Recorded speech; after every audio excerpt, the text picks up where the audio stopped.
What up, virtual people? Welcome to the 113th episode of VCR Redux, where we take your favorite franchises out of the analog era and bring them back to 2023. I'm your host, pop culture punk Chris Stiles, joined as always by my co-host with the most, film professor Ian Klink. How you doing, everybody? And we have two radical guests on the show tonight. First up, the third leg of our VCR tripod himself. Oh, Mickey, you're so fine. Mickey Torres is back on the show. What's up, everyone?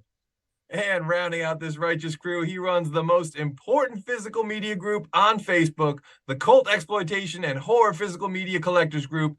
In addition to being the creator of MOD Media Archives, he's a filmmaker, physical media activist, and video archival specialist. Roy Damm is on the show. Yeah. Thanks for having me, guys. That's quite the intro. Thank you so much for coming on. What's your favorite one that you've restored thus far? We'll get into that in just 2.5 seconds. Let me finish my intro spiel, and then we're going to start off by having Roy tell everyone a little bit about what he does.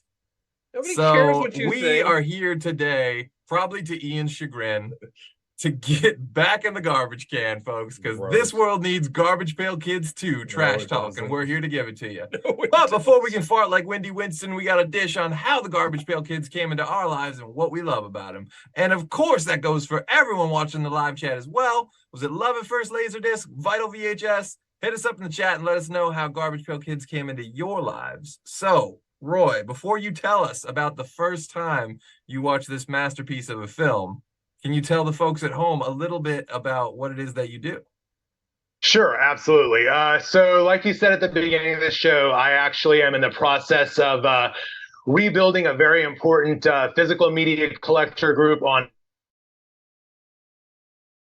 Facebook where people can buy, sell, and trade Blu-rays, boutique label releases, and rarities and stuff. Recently, because Facebook and by AI bots, they deleted the page because of people reporting adult content and things, but AI doesn't know the difference between adult content and collectibles and movies, apparently. But so they essentially deleted a group that had 32,000 people in it. It is called the cult. Excuse me. It's called the Horror, Cult, and Physical Media Collectors Group on Facebook. You can find us. Hopefully, they'll put a link in the description. But we have actually grown almost 6,000 members in just a little over a month in the rebuilding phase, and we hope to be at 10,000 within the next 6 weeks or so. So, that group is really important, not just to me, but other collectors, because it offers you a place to buy, sell, and trade, rare and collectible Blu-rays without having to use eBay or places like that where they have crazy fees and a lot of red tape and rules. It also allows you to find cool things that you can't find anywhere else.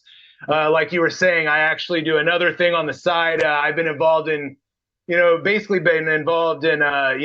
archiving for my entire life since I was about 14 years old. I started out doing live concert recordings of bands like Kiss, Marilyn Manson, L7, Black Sabbath, Prince, the Rolling Stones, the list goes on and on. I actually have a licensing deal out of Greenwich, New York with American Historic Films. They represent the Beatles, the US Festival, a lot of big footage that you see, and they take the footage that I filmed and they license it.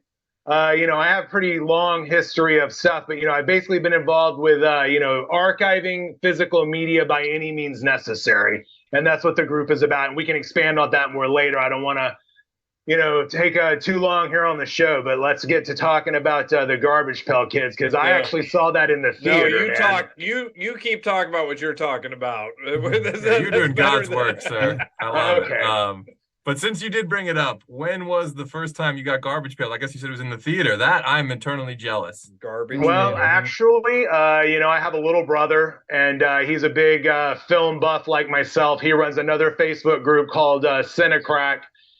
They're a small group dedicated to, just talking about new movies, old movies, rating those movies. It's a very fun group as well for discussing movies. But anyway, I did see the Garbage Pail Kids in the theater with my little brother in 1987. And then, of course, we saw it on VHS. And I actually know quite about the history of the movie, like, just basically I know just a little bit about all of it. I mean, when the movie came out, the director, I know a little bit about all of it, man. But that was when I saw the movie for the first time. I love that. Anybody who got to see Schlock on film, 35 millimeter, like in the screen with an 80s crowd, like I could count the 80s movie-going experiences that I remember on probably one hand. So like I'd give anything to get to like remember, even just to remember another one that I already saw. But this is not a film I discovered much later in life. But Mickey, when was the first time you got garbage pailed? I think it was a thing. It was rental. It's done. Don't worry. It was rental for me because I mean I was 11 years old, so like it wasn't like I didn't like Garbage Pail Kids. I loved them. I loved the cards. I was collecting cards and stuff like that. But like the movie just somehow I missed the movie, or I just didn't know this was a thing. You and everybody else in the whole world. Yeah, because there wasn't anything saying like there wasn't like a show or something like that saying like, oh, coming, movie. But anyway, so yeah, that was I just happened upon like Palmer Video or whatever the case may be, and found it on the shelves, and I was like, what? They made a Garbage Pail Kids movie? I swear, whenever it's not a McDate story, it's either a Palmer Video story or an HBO story. Every time. This is how Mickey saw every movie in the world. Only three options. Yeah, and that's like the best. Like I looked online for like Palmer Video, like video cassette like holders or whatever like that. I'll tell you what. I actually see. I'm sorry to cut you off, but I actually see Paul Stanley peeking out from behind his shoulder. Are you a big Kiss? Are you a big Kiss fan by any chance?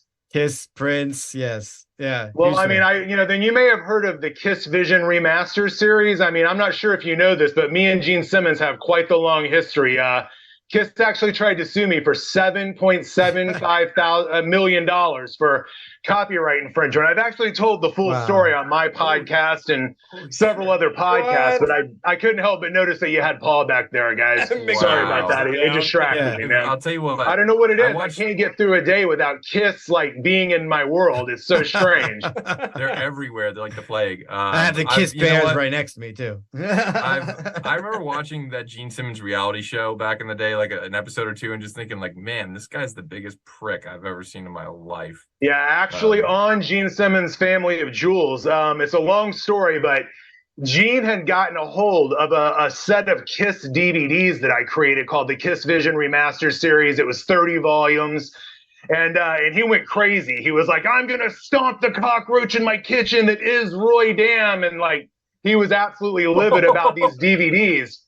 And it actually ended up that, they sent out a cease and desist to a friend of mine, not me. It's a long, complicated story. But then because of that set of DVDs that I released, they actually ended up doing the Kissology video series. But on the show that you were just talking about, on one of the episodes right behind him, you can see a full set of my DVDs, like on the wall behind him. Like he had them himself. Like, and that eventually evolved into them doing the Kissology series, which was volumes 1, 2, and 3. And Kissology Volume 1 actually sold 10 million copies. It went Diamond stats, which was the biggest seller in the history of the band. And I remember at one point they said that I had done irreparable damage to their brand, but in reality, I had actually led them to the biggest hit in the history of Kiss. Like they have never sold more units of any item they've ever had than their DVD series. And that's because they didn't understand the reality of how much these fans wanted these unreleased concerts, which lends itself a little bit more about what I do. Yeah. I know, man. I actually want to be buried in a Kiss coffin, but I think that they'll probably donate one in the end. Oh man, that is a fucking wild story. I love it. You again, you are doing God's work, sir. Putting material on disc that belongs there, and putting things in high def that people can't get their hands on. That is just the most wonderful thing I think we can do, is share high quality art with each other. Thanks, man. I'm guilty of hijacking the show. Back to the Garbage Pail Kids. I was going to say, speaking of high quality art, anything is better than the Garbage Pail Kids. Man, the Garbage Pail Kids, they came from space. They ended up in a an antique store ran by an old magician. It's really a classic tale of the times, man. I mean, maybe one of the greatest masterpiece films ever made, dude. I mean, you got 30-year-old guys beating up 15-year-old kids. I mean, Juice has got to be one of the greatest bad guys in the history of 80s kids cinema. Juice is great. And I think Quentin's next film is going to rip off Garbage Pail Kids, obviously. Quentin Tarantino. He only steals from the best, so we all know what he's going to steal from next. But Ian, wait a minute. Tarantino's doing the new Garbage Pail Kids movie? Is that what you just said? I'm joking. That would be way better. Okay. Ian, when did you first see Garbage Pail? It would be fantastic. Oh gosh, yeah. So I missed the cards. I mean, I was, see what the cards came out in what 86, 85, 85. Yeah, it was 85. Okay, so I mean, like I was born in 84, so I missed the card part of it. But what I remember, and I've talked about this on the show before, was getting the VHS at the Humboldt movie theater. That was like, it was a half a movie theater and half video rental store. Oh, that's kind of cool. Yeah, I love that. Is a great memory of that place. It was, yeah, like I said, it was like a second run movie theater, so it was like he would show the movies like 2 months after they'd come out. Okay, those are good movie theaters too. Yeah, they're great. And he was a member of our church, and so he let my mom and dad like basically see movies for free. So we went to go see movies a lot. And I remember seeing Garbage Pail Kids VHS cover and renting it from the store. And so we're talking probably 89, 90, somewhere in there when I watched it. So I mean, it had been out for a couple of years. But that's a good age. You're about 6. Yeah, I mean, 5, 6, somewhere in there. But what I remember the most was, to this day, when you say Garbage Pail Kids, the movie, all I think of is the scene where Wendy Winston farts at he goes in front of like what was it, like a fashion show or something like that, and he just rips butt. And I swear to you, that was the funniest thing. When you are 5 years old, that is nothing is funnier than that moment. And I actually think I remember having my parents come downstairs, because we had our VHS player in the basement, and rewinding it so they could watch that scene. You guys got to see this. You guys got to see it. I mean, like this is the best thing high ever. Art right here. Yeah, and I vaguely remember my parents kind of like shaking their heads and then just kind of walking away. But I do remember they hated that movie because of that. Like, it was one of those, like, I don't know if they said I couldn't rent it again, but every time we'd go to the store, I'd want to rent it. And they would be like, no, we're not renting that, I love it. You've already seen that about 1,000,001 times. Well, then I think it was on HBO too. So, I mean, like, then all of a sudden, I've talked about that on the show too. HBO always had to show kid-friendly movies from like 8 to 5. So Garbage Pail Kids entered that routine. Why? I have no idea. Yeah, I'm trying to think. This wasn't too kid-friendly, but I guess. Well, I mean, the cards. That's the thing. The cards weren't kid-friendly, but they were for kids. That was part of what was cool about them, is that they felt like contraband to a kid. You felt like, oh man, like if my parents found these, they'd throw them out or something. And there was so many things that fell into that category in the 80s that were cool, like R-rated videotapes if you had. The funny thing about it though is I can't I literally can't remember what got me into Garbage Pail Kids in the first place. Like when the cards came out, like it was kind of like one of those things. It's like, how do you know about this? Like, probably your friends said, like, oh, mom and dad doesn't want me to have this, and because there was, I mean, if you watch like making ofs of Garbage Pail and stuff like that, I mean, good Lord, there was like news articles, there was TV. Yeah, people were rioting. Yeah, Catholic Church and citizens brigades were all like up in arms about garbage. Well, yeah, again, I was just gonna say, I mean, yeah, the movie was actually pulled from theaters early because of protests from different groups, like saying that it was bad for kids. And You know, I mean, they were, they had just a ton of bad press around the movie, and it was one of the first of many bombs for the Atlantic group, actually, right around that time. But the director guy, I mean, he didn't care about Garbage Pail Kids. He was just trying to fulfill the contractual obligation he had to make a certain amount of films for the studio. So, I mean, he wasn't really, I mean, from the day that they told this guy he was going to be making, I think his name is Adam, or so it starts with an A, I can't remember, but the day that he made the film, it was like 60 days from the day he found out he was going to make the film until it was written and in production. I mean, like, they gave no fucks about the Garbage Pail Kids. They had a huge well of funny stuff they could have drawn from, but we ended up with some of the weakest characters that the franchise of the Garbage Pail Kids actually offer. And unfortunately, that still was found threatening by all of those groups. I mean, like, I guess the equivalent of movie PMRC type groups, that were like trying to, have the film pulled out of theaters. And they did succeed. It was pulled out within like 2 weeks. And I love when they do that, because it does two things. One, it's fascinating because pretty much they never ever watch the movie. They'll protest the movie, but they will never have watched it. They'll never have given a chance to even watch that. But two, it brings more awareness of the film and sells more tickets than anything. Any movie that's ever protested always benefits from groups like that. I mean, Life of Brian, Dogma, Last Temptation of Christ, Garbage Pail Kids. What other movies have probably they've done that? Just any of the Silent Night, Deadly Night. That's the big one. It brings more attention and it brings more money to the table than it ever does. So it's funny, filmmakers are always like, well, don't you hate the protesting? Heck no, please protest it. You know what they should have done? If, like, just totally derailing things, but if Showgirls would have like somehow gotten religious people to protest ahead of the movie's release, it would have gotten so much more buzz and so many more people would have gone to see this movie. Yeah. But that was before that film had enough press as was.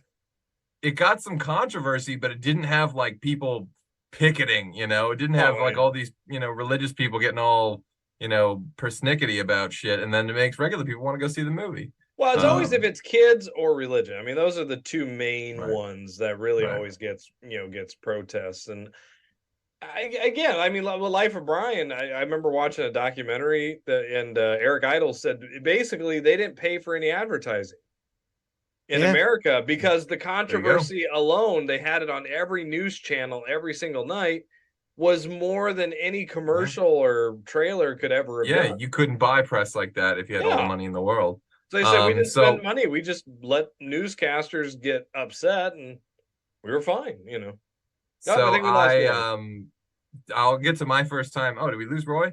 Oh, there he is. I'll get to my first time. My device was heating up. Hopefully, I'm going to stay with you here. Keep going, man. Oh, right on.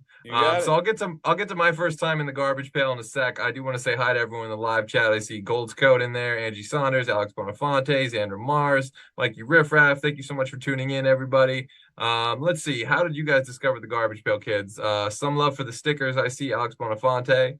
Gold's Code says, I have never seen Garbage Pail Kids. I would need to have Ian's elementary school yearbook. Says he remembers having the trading cards. Mickey was famous and he never knew.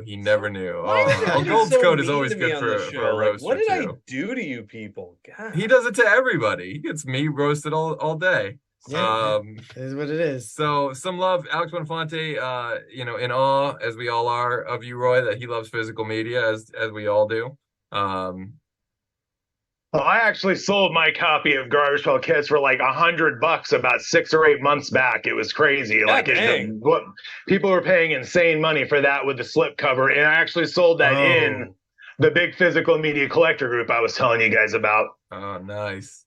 So Mikey Riffraff says he has some of the cards. Did not see the movie, unfortunately. Rest assured, Mikey, you are not missing the Citizen Kane of 80s movies. Dave's gonna say, I love this movie, and I'll get to that in a minute, but it is horrible. This is maybe the worst movie that I can say that I love, if that makes any sense. Probably the worst movie we've reviewed on this show. Yeah, I mean, I think that's fair, more than fair to say that it's definitely, I think, the worst movie we've done yet in the history of VCR besides Redux. Airborne. But it's also the one And oh yeah, get the fart right out of here with that. You know Airborne rules, and you know we're gonna have some Garbage Pail Airborne in the chat, courtesy of Sean Gold. Before you know it, I hope they go right into Winston Wendy's butt with the soundtrack by Dokken. Yeah. So I discovered this one later in life. I was not even aware that they had ever made a Garbage Pail Kids movie. 25. No, I was about 12. I was 11 or 12. I was in 7th grade. So however, I guess you're 12 coming on 13. So I remember renting this movie one night and then absolutely loving it. And then the next day going to the skate park called Scrap for the first time and thinking like, man, this is so cool. And I was like, it was sort of a, you know, how do I explain it? Like I sort of realized when I was in 7th grade that I was renting and buying all this shit that had been sitting on the shelf for 10 years or more because I was an 80s junkie. And that was really the year that I like just became conscious of that. And it was like, you know what? Everything I like is from the 80s and all that shit's the best. Like what's going, 90s didn't really have it going on for me at the time. So but this movie was the key step in that. And even at 12, I knew it was a bad movie. I knew it was like, wow, this is ridiculous. She's selling her clothes. Like, come on now. Like, she sells her clothes. I don't know, man. I was gonna say, my little brother. I think the target audience might have been a bit younger than you think, which is probably why those groups were protesting, because my little brother was probably about 7 years old when this movie came out, and he loved it. Like he thought it was awesome. I mean, I thought it was schlock, and he had been collecting the cards since he was 5 because I have great parents, so they buy my little brother, Garbage Pail Kids. I have vivid memories of the cards too. I remember being aware of them and seeing them here or there, but then I remember one day being at my friend David Lund's house, and he just had like a shoebox full of them, and we just rifled through this box for hours, laughing our heads off. And sadly, there isn't a moment in the movie that captures that kind of energy or comedy, or imagination or creativity or quality. But again, I still love this movie, but this was like also me realizing that I love schlock, that like, oh, maybe sometimes I just like really bad movies and who cares? They're fun. They're great. And I rent this like repeatedly throughout that year. And then later when you're building up a DVD collection, you see it in a $5 bin or a used, bin somewhere, and you're like, mine. And you watch it now once every 10 years, and you're like, oh my God, I can't believe I used to watch this thing. But it's still great. And I'll tell you what, 10 years, you give it that. We've had some challenges on this show. Like, it's difficult to write It's a Wonderful Life too, but we tried. This one is really tough to truly sequelize, to be like, we're going to take Windy Winston and Messy Tessie and Dodger and Captain Manzini and Tangerine, one of my favorite character names. The girl's name is literally older than Hillary Rodham Clinton. I mean, oh my God. Dude, her name should have been Tangeray. And the oddest thing is like, she's like pretending to like hit on a 14-year-old or whatever like that. Oh man, yeah. That's a tough one though. He gets totally just grifted by this girl throughout the whole movie. Has aged like milk in the back of the fridge you forgot 3 months back. The home for ugly people too. It's just like, oh wow, yeah. I can't take it. Every time Carmelo pops on the screen, it's like Paul Stanley's back there. It's like, hey guys, I like the Garbage Pail Kids too. I just every time I see it, he's just like peekaboo, like it's killing me back there, man. Oh my God! Every time you get highlighted, I see Paul's face on my screen. When you shift positions, we can see his love gun. There you go. Oh shit! But however, I do think, we're a little bit ahead of the schedule for pitching and stuff like that, but I do think there's some really interesting ways you could go in how to follow this up, because like Ian, you've said this a lot. You like, oh, this should have been a sequel that happened in this year or that year. And I think this is one that a sequel should have happened in 1989, of course. And well, I mean, 91, you heard about the cartoon, right? I remember but we never got the cartoon. Well, we did. Yeah, I mean, like basically the cartoon was going to be a Saturday morning cartoon, and I mean, it went nowhere. I mean, because again, the parents protested, but it was supposed to basically the movie was supposed to in a weird way sell the cartoon. The cartoon would then in turn sell more cards, and I'm presuming would have some toys. You know, because that's the one thing I didn't. In my research, I didn't find, was there Garbage Pail toys? No, there were no toys, actually. The only merchandise that ever got made for the film was the soundtrack, a poster, and some postcards. That's literally it. Like, there's nothing else on this film. And this was on the tail end of them being sued by Topps for approximately, I think it was $7 million. And you know, so that was hanging over their head. Everybody in the $7 million, like, what is that? Right? Yeah, I mean, it's funny. I have something in common with a Garbage Pail Kids movie, but Topps, the Cabbage Patch. Topps was being, the Cabbage Patch creators sued Topps, and they got $7 million. They settled out of court, and they wanted that movie to be a hit so that they could pay off the Garbage Pail Kids people. Like, any revenue that came in was good revenue, but because the movie bombed, that was basically the end of the Garbage Pail Kids. Like, that pretty much ended the whole thing. But, you know, as far as like needing an updated thing, you know, I do think there could probably be a part 2 for the Garbage Pail Kids. And before you guys go any further, I'm just going to throw my pitch in there. I think we need to have the Garbage Pail Kids 2050. So, you know, we will set the movie in 2050. The only surviving person on Earth is Nicolas Cage.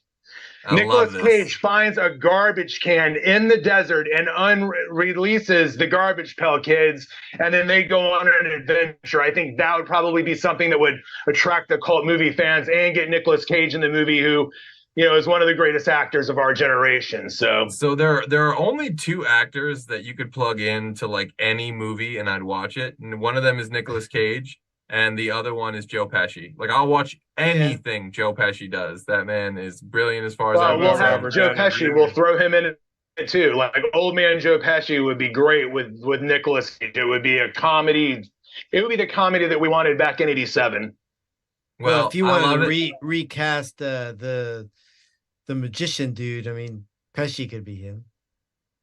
Surviving cast members in there. I like he barely came out of retirement for the for the Irishman, but he'll come right out for Garbage Pail Kids too.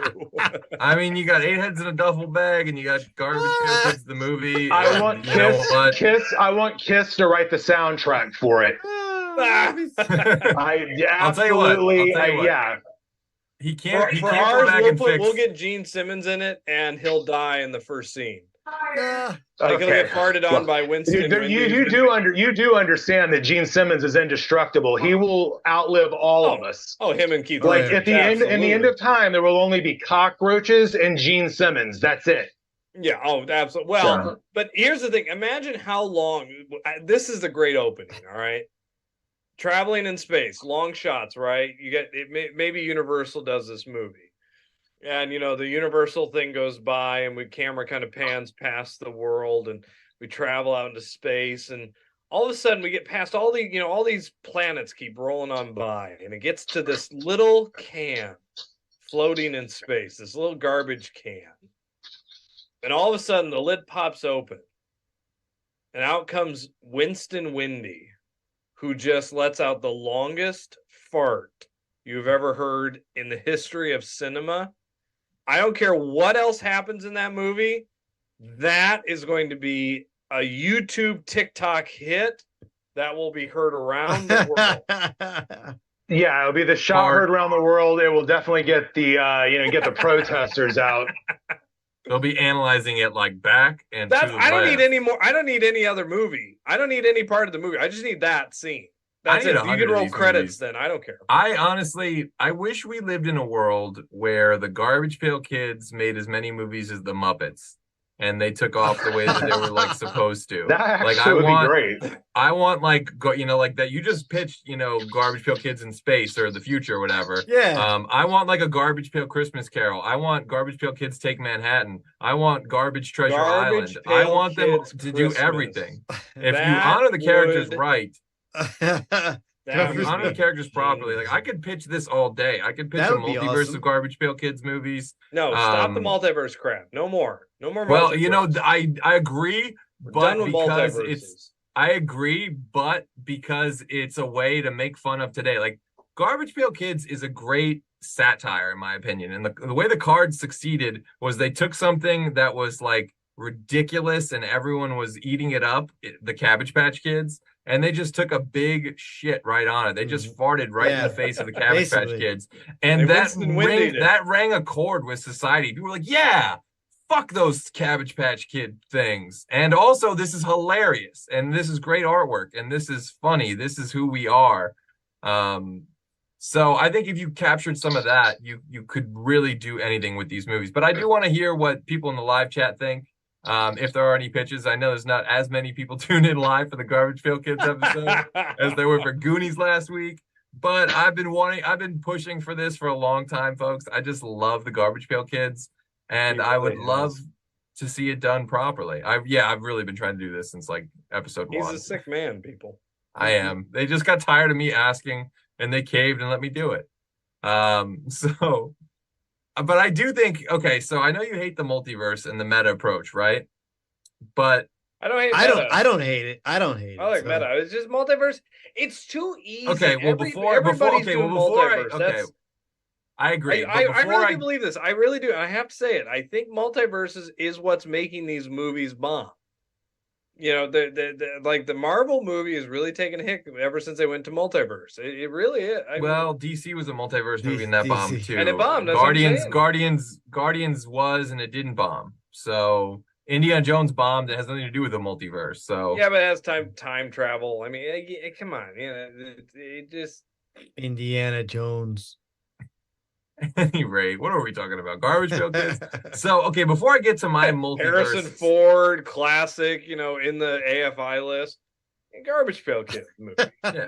Well, Before I get to the multiverse side of my garbage pail pitching, one thing I thought you could do right away, and ironically, I had this thought as soon as I saw the trailers for the new Mario Brothers movie. I thought, just do it CGI. Make a sausage party type of movie. Make an R-rated. It's for kids, but that's the thing. The other thing is it's not really for kids anymore because kids today have no idea who the Garbage Pail Kids are. So you have adults that are going to be interested, if anyone is, and maybe that'll translate to kids too. You would hope, of course, but it almost got me thinking. Like one thing I wouldn't mind seeing is the Garbage Pail adults. Now, Wendy Winston and Messy Tessie and Adam Bomb and all these people, and maybe some of the better card characters are grown up now. Maybe they're old. What's that like for them? That's a weird. It's not weird if it's one. That's It's not an weird if it's SNL one. That's an SNL skit gone bad. I almost feel like if you got But a Garbage funny. Pail, if you got But a Garbage funny. Pail That's fair. Kids 2, if you got the movie, you could have the movie be about like they found other Garbage Pail Kids. They all went their separate ways and all this stuff, and they were, at least that's what they ended up. So maybe they found other Garbage Pail Kids. You bastard! You are clearly ripping off Muppets in Space with Gonzo's plot. Yeah, I can't stand you, Mickey. But it works. It works. It's the fabric of American pop culture, folks. and it would have been it would have been first. Gonzo would have been later. I mean, there is something interesting of what you just said, though, Chris. About this isn't for 8-year-olds. This is for us. Yeah, and if And you did it CG, Nostalgia is it's part of the movies that they advertise us. I mean, that's why they're doing all these Star Wars. That's why they're doing all these Indiana Jones. That's why they're doing it is for nostalgia. We're all about the nostalgia. And if you did it CG, you could up the gross out factor and you could do things that you could have never done in live action. Like you could do the atom bomb where the kid's head explodes, the zipper face guy that unzips his skin. Like you could really push the boundaries and make it very unique. And honestly, it's not that extreme when you think about that's the kind of shit they were doing on Ren and Stimpy in the 90s. They did shit that's like crazier than the Garbage Pail Kids. Well, this is true. So, I mean, you know, but okay, think of it this way. Think of it if you did do a CG movie and it's like this great Garbage Pail Kids movie and it's like taking place in this part of the universe where it's just that's what it is. It's like Howard the Duck. It's like Garbage Pail World. Everyone looks like them. And then somehow, again, don't hate me here, but they find out that there's like this multiverse of Garbage Pail universes that are folding in on itself. And in one of them, they're going to make a terrible live action movie that's going to kill the Garbage Pail brand like 3 years into its existence. And the plot of this new CG movie is to stop that terrible piece of shit movie from being made. And you could have just went Garbage Pail Kids Strike Back. I don't know. I mean, I Jay guess and Silent Bob Strike. I mean, every movie. But is there a way to do it where it is a direct sequel to this one? Okay, that's another way you go. Dodger's grown up. Where is Mackenzie? Is he? Where is Mackenzie? He's still alive. Is he? I'm sure he's around. I don't know if he's acting. I haven't seen him in anything in forever. I mean, Sean Astin is, but where's Mackenzie at? I mean, yeah, you do the hardcore. You open at Captain Manzini's funeral. And Dodger's there shedding tears, and it's raining, and the Garbage Pail Kids are all there. And as he's crying from the back of the church, there's a giant, loud fart. There you go. Yeah, he's alone. No one's there to mourn Captain Manzini. He's there alone at the funeral, and he's sitting there with his head in his hands, and he hears a fart, and his head tilts up, and he knows. And then, boom, titles. Like, I almost like the thing about this movie, like when you watch this movie, like there's like you watch this movie now, there was a better story that they could have gone with for the whole thing. Like, I thought like when the ooze came out that it was gonna like infect other people and turn them into Garbage Pail Kids or something like that. Because it was at the magician's house and stuff. So that's kind of interesting though. So I thought that's like what was gonna happen, and I thought it was gonna be like a oh my god! Okay, so that's a cool movie too. This could be wild. I love what Mickey's going with. It's like, all right, kids get this instead of getting, you know, because you can even do it retro. You can make this an '80s movie if you want. It's like all these kids wanting to get, you know, the Cabbage Patch doll or this and that, but all of a sudden they get, you know, this one dad goes to this one store and he gets this one doll, and all of a sudden it turns their kids into Garbage Pail Kids.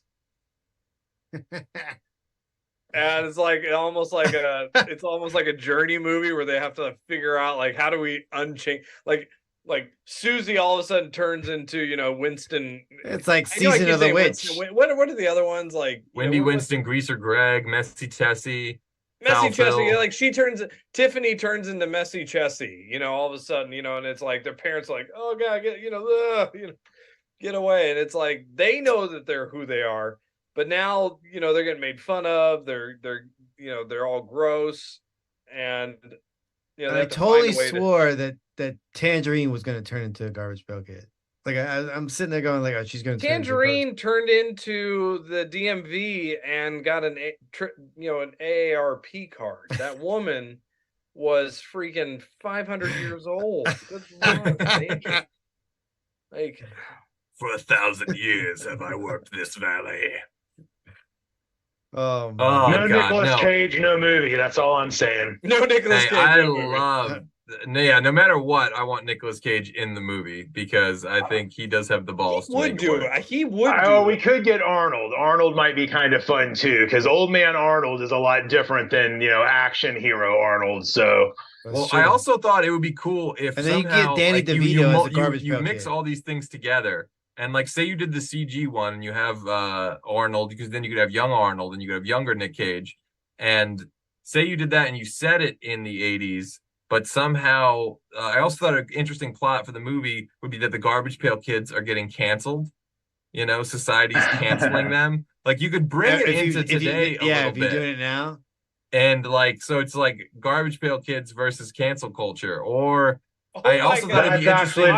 That's I'm sold. It's over. That's it. That's the pitch. I do want Garbage Pail Kids in front of Congress. Only yeah, or you call it Garbage Pail Kids Get Canceled, and that would be interesting. Fuck, I had another idea. Where was it? So I also thought you could have some new characters, and I'm sorry to cut you off, Ian, but before I forget this, so you could have some new characters that correlate to today. You could have like Incel Eddie and shit like that. You could have, you know, Woke Winston and misinformation Mark. Yeah, exactly. Thank you. Yeah, misinformation Mark, and I'm trying to think of another one. But, what about Wendy, who's just always, well, what about this? Creepy Karen. Instead of having alligator, you have like the lizard person. You have like a lizard, like, because that's one of my favorite conspiracy theories is that there's lizard people out there. So you actually have one of the Garbage Pail Kids, you know? Alternative would be funny. Alternative fast friend. That's funny. That actually, I think Tricky Trump. So I'm hearing some Twitter. How about Twitter Terry? Like, you know, he's a guy who Twitters too much. Like, well, they did. Someone did one, a Donald Dump or a Dump Trump or something. It's just Trump sitting on the toilet taking a shit. Musky Elon.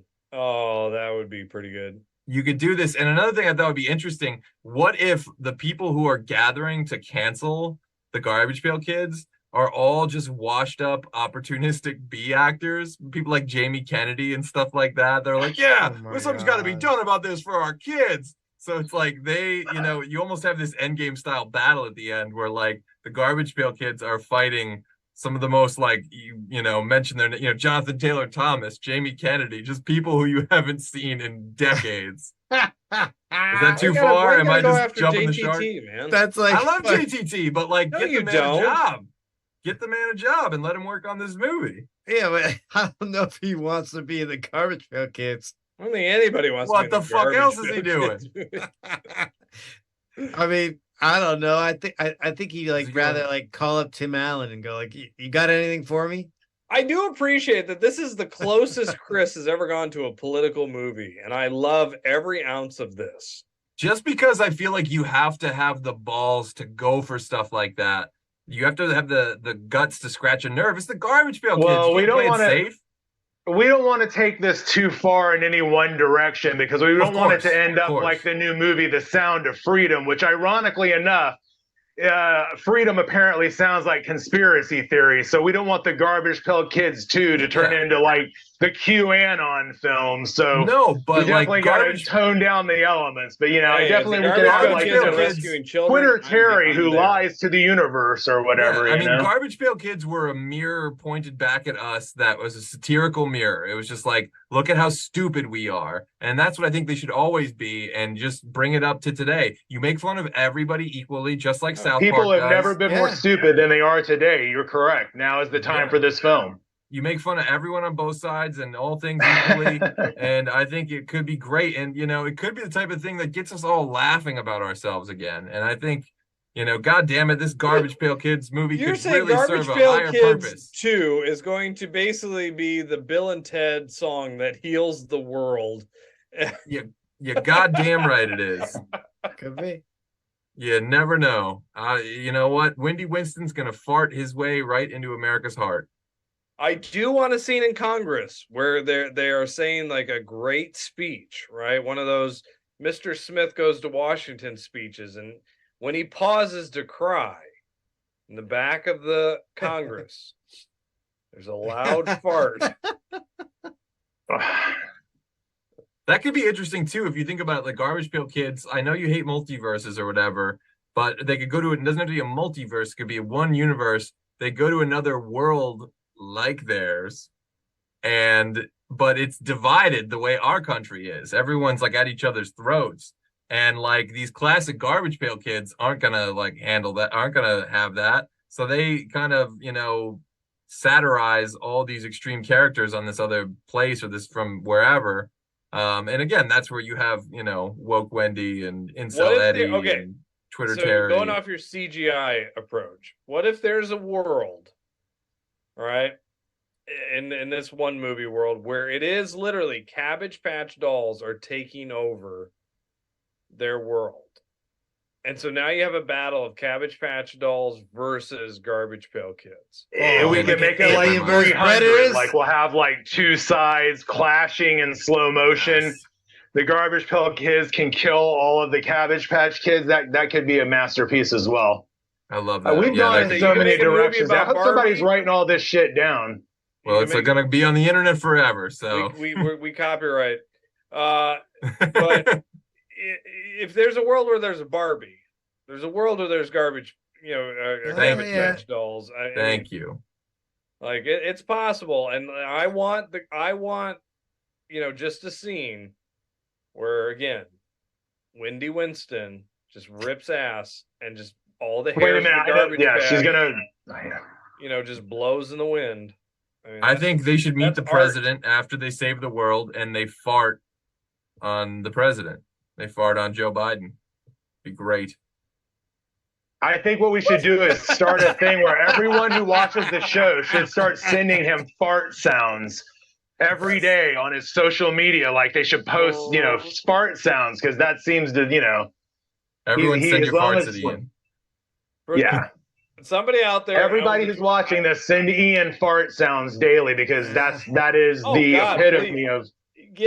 Listen, there is a world out there where there should be somebody who's on an old Twitter account who's just posting the Winston Wendy farting, scene over and over again every single day, and that's all they post. This movie should be studied. When we're done here, you need to have Ian go and look up the farting preacher on YouTube. I know he's gonna love it. It's Robert Tilton.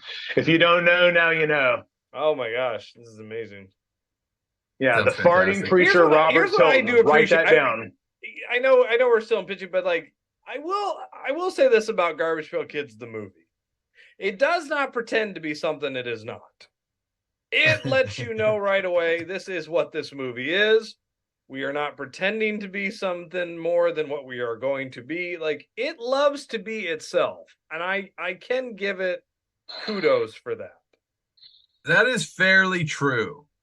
It definitely doesn't pretend to be high art.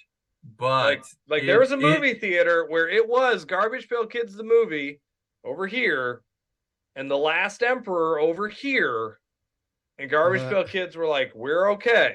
You want to see the Dalai Lama? Go see the Dalai Lama. We have an alligator and a guy that pops his own zits and eats it. That is who we are. Oh, don't get confused. Here's another thing we could do in this Garbage Pail Kids universe. We could have a little wink and homage to the great Zucker brothers and Naked Gun, since they're getting canceled and all this stuff in this potential version. You could have the third act be at the Oscars. And so it's like the Garbage Pail Kids, save the Oscars, or something. So they interact, because like obviously they're never going to win a fucking Oscar, but it would just be a humorous way to get these worlds kind of.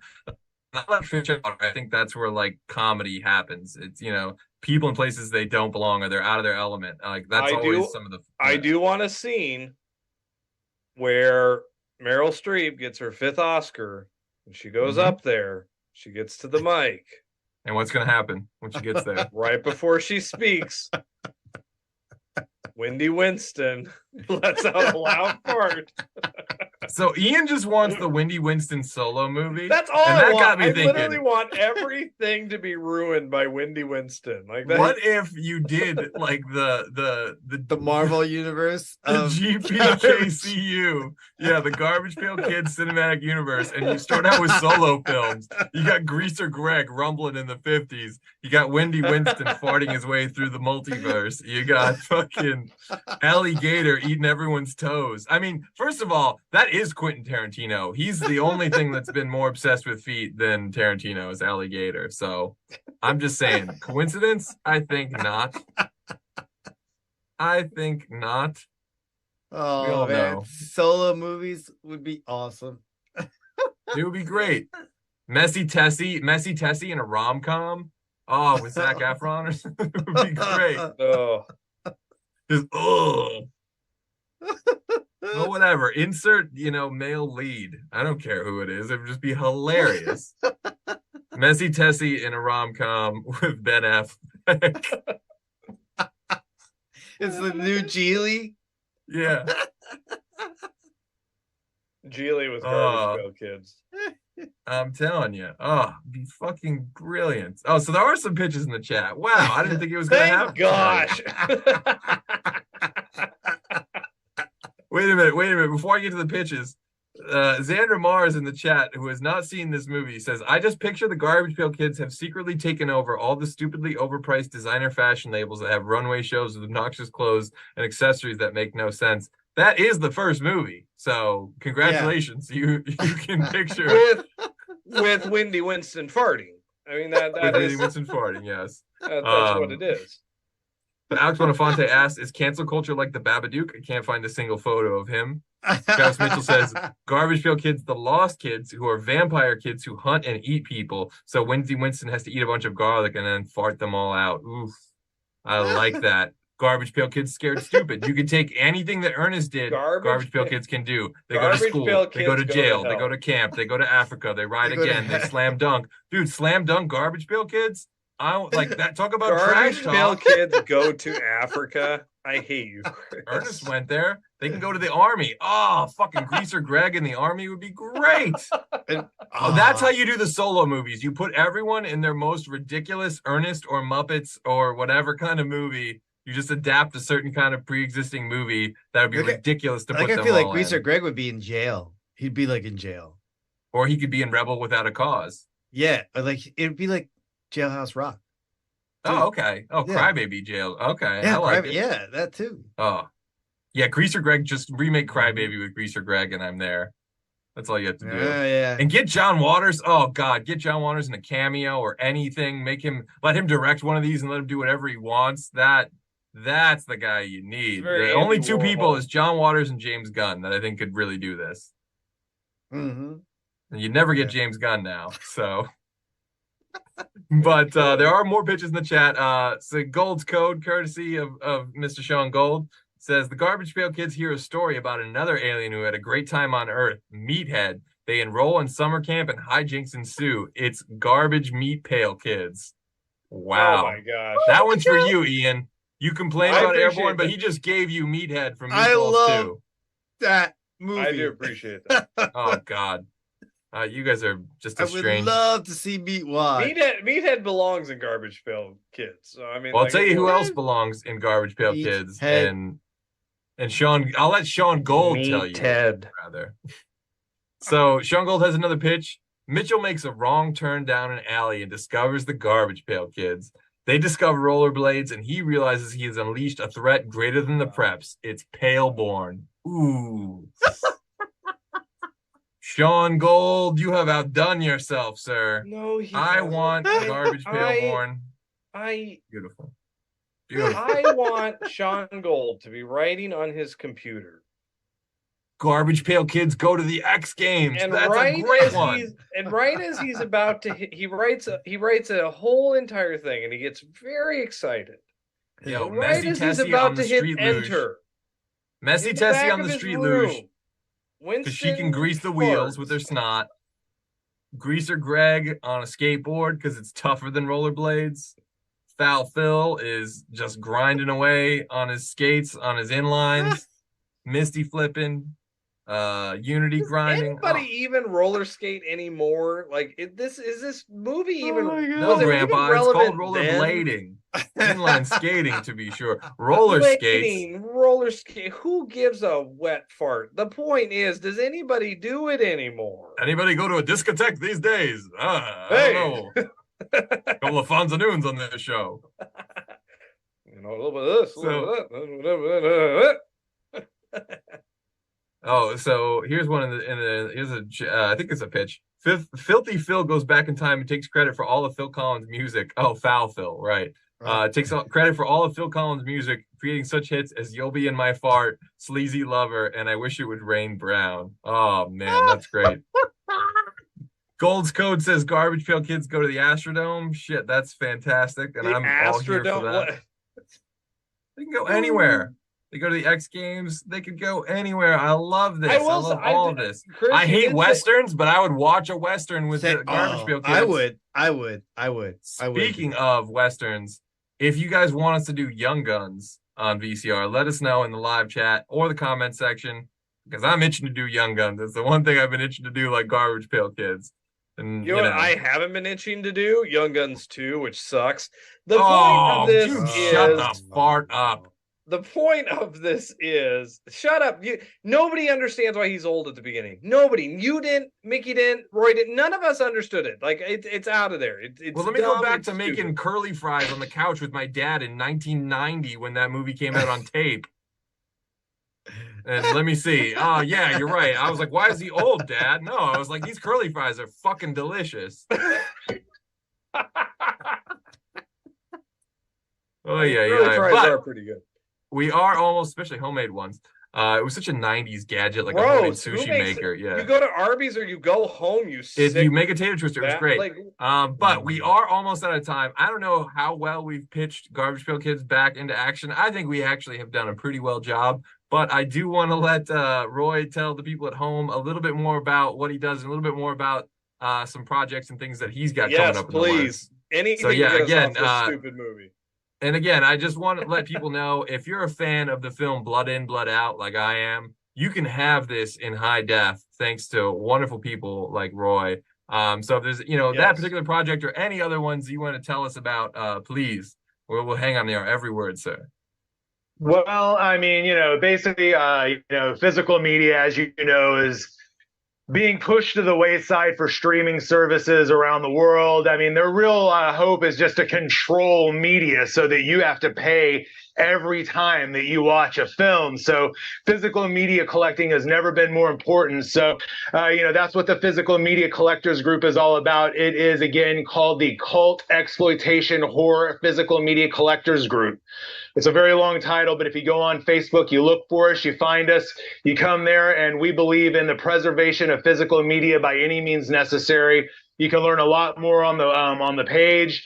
Like I said, I'm always trying to make sure that, films that would be forgotten in time, like Ilsa, She-Wolf of the SS, that's owned by Lionsgate. It's never going to get seen by anyone.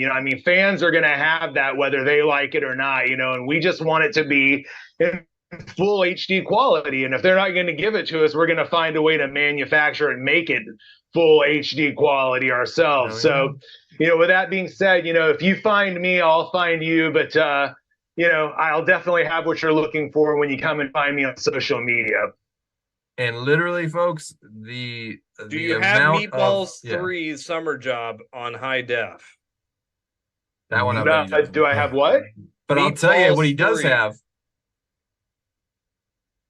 He's asking if you have Meatballs 3, My Summer Job in high def. I bet you the answer is no. I don't think anyone on earth does. No, I don't think I have I don't think that film's been scanned in high def. But I'm not there's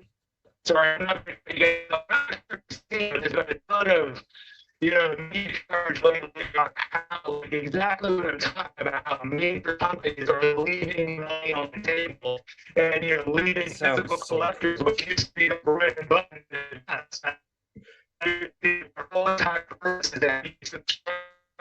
Services right now. I'm sure if I want right now, that you get Showtime, HBO. Each and every one of these wants to pay a little more.